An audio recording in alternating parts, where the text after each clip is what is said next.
সমাধান না হলে আমরা কাজে যোগ দিচ্ছি না। আমাদের স্থায়ী সমাধান না হলে কাজে যোগ দিচ্ছি না। পূর্ব বর্ধমান জামালপুর কারখানার গেট বন্ধ করে বিক্ষোভ, কাজ না করায় হুমকি শ্রমিকদের।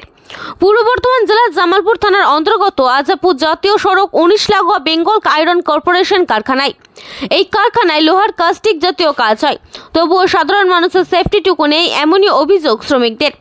আরও অভিযোগ, আর হাতে গোনা কয়েকটা দিন, তারপরেই বাঙালির সবথেকে বড় উৎসব দুর্গাপুজো। কিন্তু আজ 5 তারিখ হয়ে গেলেও এখনো পর্যন্ত বেতন বা বোনাস কোনোটাই ঢোকেনি। এছাড়া তারা সারা বছর কাজ করে 1 থেকে 150 টাকার মধ্যে বোনাস পান। ডিউটির ক্ষেত্রে ঘন্টায় যে টাকা হওয়ার কথা তার অর্ধেক পান। এই রকমই বিভিন্ন দাবি দাবাকে সামনে রেখে কারখানার গেট বন্ধ করে বিক্ষোভে ফেটে পড়েছেন শ্রমিকরা। যদিও এ বিষয়ে মালিক পক্ষ বা কারখানার ম্যানেজার না থাকায় তাদের কোনো বক্তব্য পাওয়া যায়নি। আন্দোলনটা হচ্ছে আমাদের এখানে আজকে 5 তারিখ হতে চললো, আমাদের পুজোর কেনাকাটা আছে, কোনো রকম এখন পর্যন্ত স্যালারি পাইনি। তা এখানে উপরে যারা আছে, উপর মহলের স্টাফেরা, তাদের স্যালারি দিয়ে দিয়েছে, কিন্তু আমাদের কোনো স্যালারি এখনো পর্যন্ত দিচ্ছে না। সাধারণত কোন মাসের তারিখে, কোন তারিখে স্যালারি হয়? আমাদের তারিখ কোনো তারিখ বলতে বেশিরভাগ সময়ই 3 থেকে 4 তারিখের মধ্যে দিয়ে দেয়, কিন্তু আজকে 5 তারিখ হতে চললো। এটা হচ্ছে আমাদের বেঙ্গল আয়রন কর্পোরেশন। কোথায়? এটা হচ্ছে আপনার মুসাগ্রাম আজাপুর চৌমাথা। কি বিষয় আন্দোলন, কতক্ষণ আন্দোলন চলবে? আমাদের মেন আন্দোলন হচ্ছে, আমাদের একটা কর্মীকে কালকে মালিকের তরফ থেকে বলা হয়েছে যে তুমি কাল সকালে গেটে বলে দেওয়া হয়েছে ওকে ঢুকতে দেওয়া হবে না। এটা নিয়ে আমরা কি কারণ আজকে কাজটা বন্ধ রেখেছি। কারণ আমাদের বহুত কিছু, কোনো সরকারি নিয়ম কানুনের তোয়াক্কা না করে কোম্পানি দিনের পর দিন লেবারকে শোষণ করে চলেছে। চালানোর যে নিয়ম, সেই নিয়মের ধার ধারে না, একটা কিচ্ছু মানছে না। বোনাস এসেছে কারো 100 টাকা, কারো 200 টাকা, কারো 500 টাকা। সারা বছর কাজ করে এই বোনাস। 8 ঘন্টার ওপর প্রেসার দিয়ে কাজ, তুমি কাজ বা ওভার টাইম করবে নাহলে তোমাকে ছাড়া হবে না। আয়রন কর্পোরেশন কি কাজ হয় এখানে? এখানে মূলত কাস্টিংয়ের লোহা কালাই করে বিভিন্ন ধরনের কাস্টিংয়ের মাল তৈরি হয়, পাইপ, লোহার পাইপ, আরও কাস্টিংয়ের নানা রকম ম্যানুয়ালে ঢাকনা টাকনা এই ধরনের। এবার স্থানীয় তৃণমূল যে নেতৃত্ব এসছে, কালকে এসেছিল, যাকে পয়সা দিয়েছে বলছে মালিক পক্ষ, তাকে জানিয়েছেন বিষয়টা?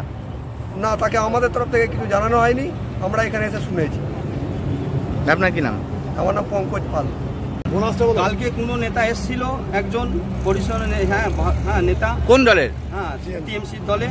তো ওনাকে মালিক বলছে নাকি মোটা রকম টাকা দিয়ে দিয়েছি, ঠিক আছে, 50,000 টাকা দিয়েছি, 50,000 আপনারা কিচ্ছু করতে পারবেন না, একে একে সব বাইকে বাদ দেবো, ঠিক আছে। সেটা অত আমাদের যে নেতা, যেই নেতা হোক, ঠিক আছে, সে এইভাবে যে একটা মালিক পক্ষে একটা টিএমসির একটা তোমার হচ্ছে নেতাদের বদনাম ছড়াচ্ছে যে টাকা নিয়ে গেছে, ঠিক আছে, 50,000 টাকা, হ্যাঁ, কিচ্ছু করতে পারবেন তোরা একে একে। তাই কালকে আমাদের একটা কর্মীকে বলেছে না ঢুকতে দেবে না, না কোম্পানি খাতায় সই করতে দেবেন। হ্যাঁ, এইভাবে আমাদের ঘরে এই কোনো পরিচয়পত্র, যে আমার আজ পর্যন্ত কোনো পরিচয়পত্র নেই। হ্যাঁ, 100 টাকা বোনাস, 200 টাকা বোনাস, সারা বছর কাজ করে, হ্যাঁ, সারা বছর কাজ করেও 100 টাকা বোনাস, 200 টাকা বোনাস, আর কোনো পরিচয়পত্র নাই আমাদের। হ্যাঁ, যে আমরা চাইছি, ঠিক আছে। আর আজকে কি করবেন এখন? আজকে আমার এই আন্দোলন চলবে আমাদের। হ্যাঁ, যতদিন না মীমাংসা হচ্ছে আন্দোলন চলবে। হ্যাঁ, কাজ বন্ধ রেখে আন্দোলন না কাজ চালু রেখে? কাজ বন্ধ রেখে আন্দোলন। কর্মীটাকে ফেরত দিতে হবে। ওই কর্মীটাকে ফেরত দিতে হবে। কি হবে? আমাদের যে কর্মীটাকে বাদ দিয়েছে ওই কর্মীটাকে ফেরত। কি নাম আপনার? কি নাম? অজয়। আপনার কি নাম? শেখ রশিদ।